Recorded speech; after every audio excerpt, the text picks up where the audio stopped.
Hello, our beloved brothers and sisters. My name is Ndayambaje Cyprien. I'm coming from Rwanda in Northern Province.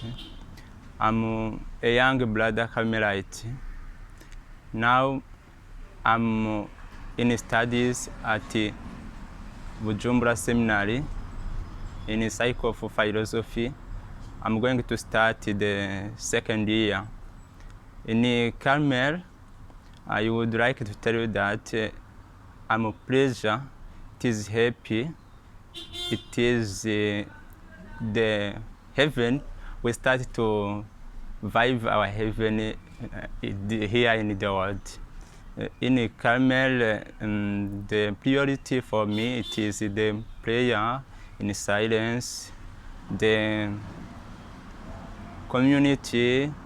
We live together, we share together, and I would like to tell you that you support more for our life in order to continue to follow Jesus. So I would like to thank you very much.